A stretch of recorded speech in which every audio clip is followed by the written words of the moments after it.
Não,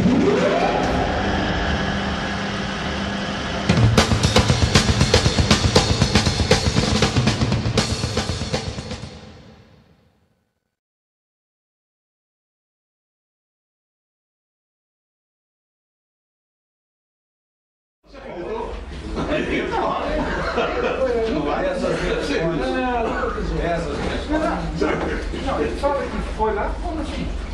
Passou por baixo. Imagine você entrar numa livraria e num canto da livraria, uma mesa com várias pessoas em volta, tomando café, fumando e falando muito alto, numa tremenda algazarra. Francamente, eu não sei o que as pessoas pensariam de nós. Na verdade, a origem do Sabalogos, que ganhou esse nome de Sabalogos já nos anos 90, né? Foi em 1989. Então fez 20 anos agora, em 2009. Dessa data em diante, nós passamos sempre a nos reunir aos sábados, por um interesse comum, que é a literatura, e muita afinidade entre os componentes do grupo, e uma grande amizade. E, para falar a verdade, eu sinto orgulho e eu tenho o privilégio de fazer parte do Sabalogos.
Lógico que o Jorge teve a grande parcela na união do grupo. Eu lembro de conversas dele com o Silvio, deles discutindo essa questão de será que na Praia de Suá a gente vai conseguir, essa livraria vai vingar, a gente vai conseguir que essa livraria vá para frente, vai ter cliente aqui.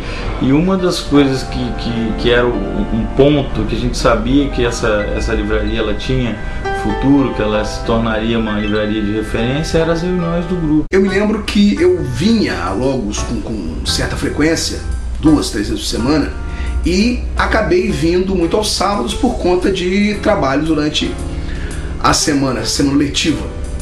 E aos sábados eu encontrava algumas pessoas, encontrava o Pedro, né? Encontrava o João Bonino, o Lugon, encontrava o José Neves, encontrava o Sérgio. E na verdade o que acontecia nesses sábados? O que acontecia era uma grande congregação e um relacionamento de amizade que tinha o livro como pano de fundo. No começo, aos sábados, havia 2 grupos, aliás nem eram grupos, eram quase como se fossem 2 células que se reuniam na livraria Logos. Um grupo que reunia o João Bonino, Pedro Nunes, o Lugon, enfim, outros. E o grupo que vinha com o Renato, do qual eu fazia parte junto com o Reinaldo Santos Neves. A aproximação dos 2 grupos foi uma consequência natural do interesse que ambos tinham pela leitura, pelos livros, pela conversa de teor literário, mas não necessariamente apenas de teor literário. Enfim, uma afinidade também muito de natureza pessoal fez a aproximação dessas duas células iniciais. Antigamente, aqui em Vitória, não tinha livraria. Tinha em alguns lugares nichos, né, de livros e tal, como a agência de jornais do Compolido, do Alfredo Compolido, um pouco lá no Empório Capixaba e tal. Posteriormente surgiu a livraria Âncora. Na livraria Âncora é que começaram esses encontros de pessoas interessadas em escrever, em ler e tal. O pai do Dr. Guilherme, Eugênio Sete, Renato. Posteriormente, nós também, que éramos na época os jovens, imagina. Nós já fomos jovens, né? Os jovens e tal. E lá a gente fazia. Inclusive, houve até uma ocasião em que nós fizemos um ciclo de palestras. Eu, na época, me atrevi a falar sobre o conto norte-americano. Luiz Guilherme falou não sei mais o que. O meu amigo Ari da Silva falou sobre o romance americano, coisa dessa hora. Enfim, esse tipo de encontro, então, do que eu me lembro, começou aqui em Vitória, começou na livraria Âncora, ali na Nestor Gomes. Os literatos, os escritores, que ama livro, vai se congregar, né? Eu me lembro, eu cheguei a pegar, jovem, de 20 e poucos anos, frequentei muitos sábados lá na livraria Âncora, conheci o Dr. Nestor Sinelli, aí eu fiquei conhecendo muita gente lá, ou que tinham sido meus professores, né? O Renato Pacheco, conheci o Dr. Guilherme, e convivia lá nos sábados de manhã e tudo, né? Ia na cidade e tal. Muito bacana. Anos depois, sabendo desses encontros aqui, também vim aqui e passei a frequentar. Sob o ponto de vista histórico, eu considero que o grupo da Logos dá continuação ao grupo de intelectuais que se reuniam na livraria Âncora de Nestor Sinelli nas décadas de 50 e 60, no centro de Vitória, ali na ladeira Nestor Gomes. O Escritor na Ilha foi um projeto da Livraria da Ilha na década de 90, na filial dela em Jardim da Penha. Eram programados, a gente convidava os autores do Espírito Santo para ter uma conversa informal com um pequeno público, geralmente às segundas-feiras à noite, às 19 horas, sobre o seu trabalho, sobre sua obra, né? Foram cerca de 40 autores que participaram. E infelizmente nós não temos nenhum registro desses encontros, só o registro da memória das pessoas, né? Não tem fotos, não temos gravações nem filmagens.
Do grupo da Logos, por desafio entre alguns de seus membros, surgiu a ideia de se escrever um livro sobre temas eróticos, focalizando mulheres, intitulado Mulheres, Diversa Caligrafia.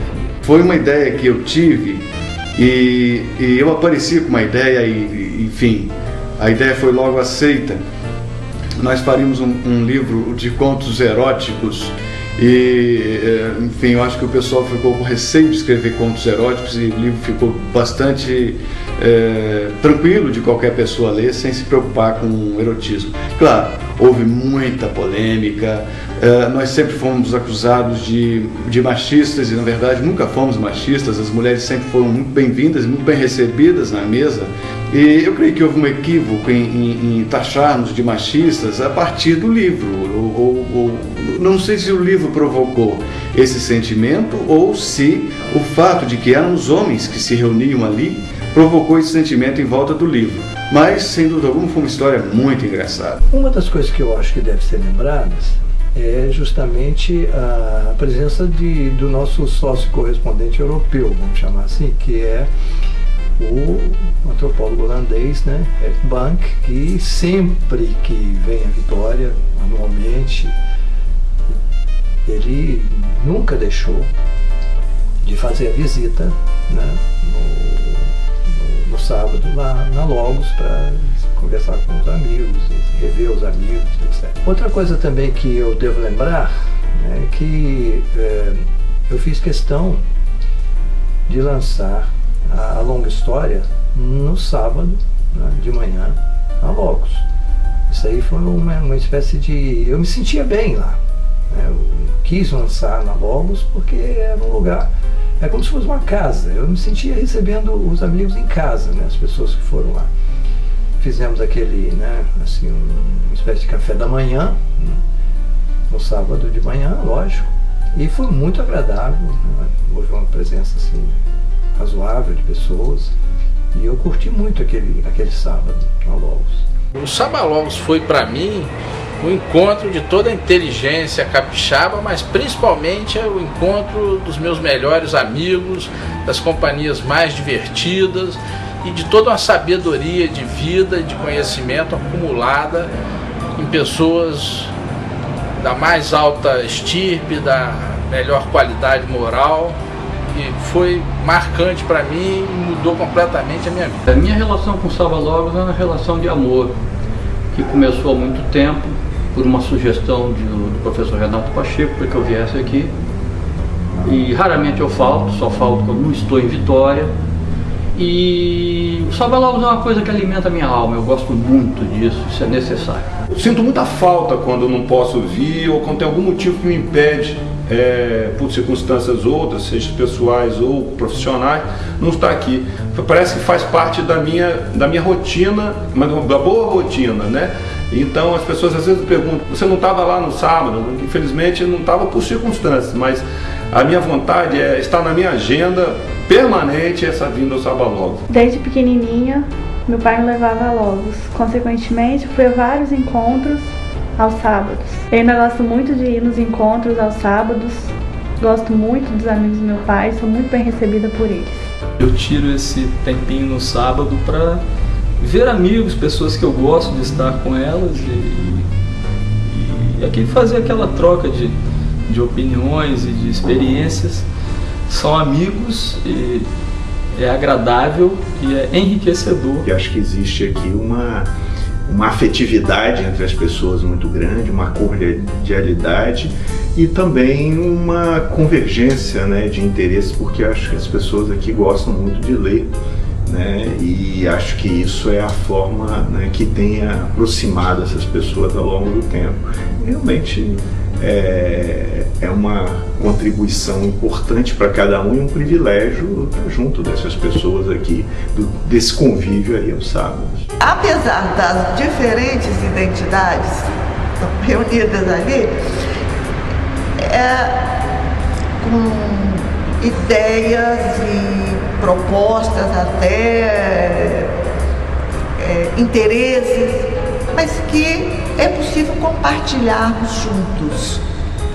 Sempre numas conversas, na maior parte das vezes, muito divertida e sempre também a partir do universo do livro. Eu queria aqui deixar patente o meu agradecimento aos amigos do Saba Logos que tão gentilmente nos escolheram para sermos uma referência no dia de se reunirem para discutirem a cultura capixaba. Para nós, livreiro, ter um grupo de pessoas que convive com a literatura e que conta a história da literatura, isso é muito importante. Há 20 anos que esse grupo se reúne aqui. É uma geração que, quando começou, era uma geração jovem. E esse grupo de intelectuais que convive conosco e vive e dá orgulho para nós, convivendo conosco tanto tempo assim, então isso se torna uma escola. E isso, por livro, é muito importante, porque o livro depende dessas pessoas.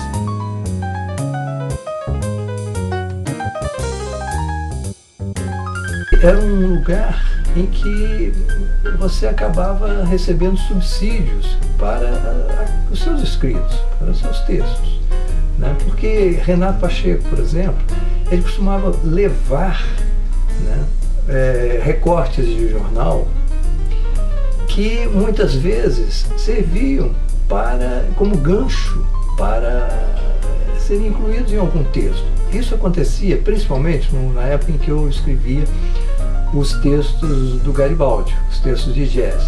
Eu me lembro de uma vez em que Renato, muito gentilmente, como sempre, levou um recorte, né, sobre o livro de Hobsbawm, um historiador, né, sobre o jazz. O Hobsbawm, além de historiador, ele era um interessado em jazz e escreveu um livro sobre jazz.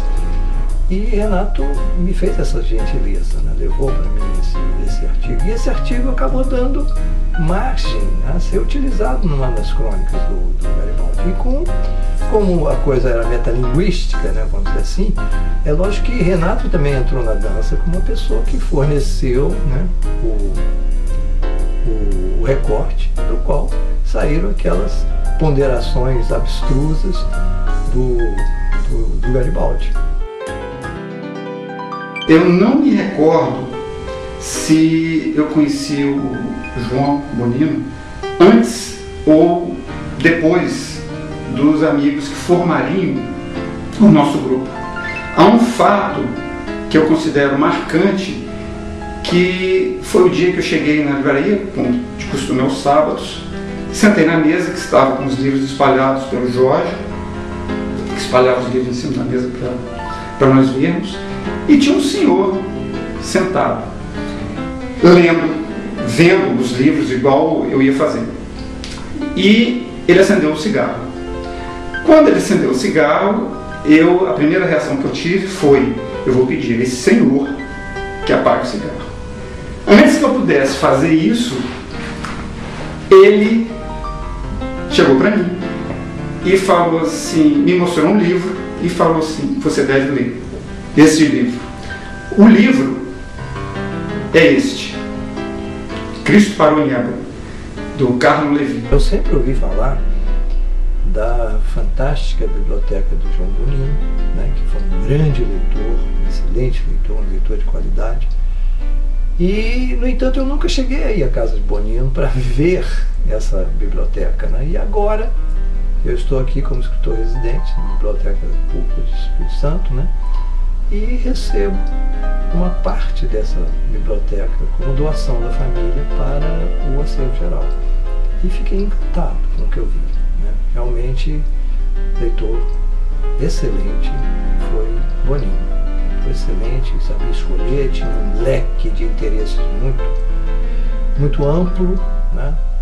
Lia de tudo. Nós recebemos uns 200, né, títulos de Bonino, que vão ser conservados, né, numa estante com o nome dele.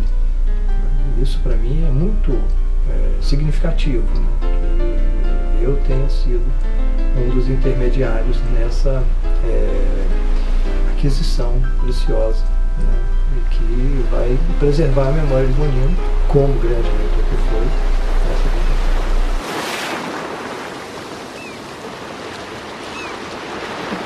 20 anos, há que se falar em ausências e ausências lamentáveis, mas eu creio que todos nós, indistintamente, sentimos que todos eles ainda estão ali se reunindo em torno daquela mesa conosco.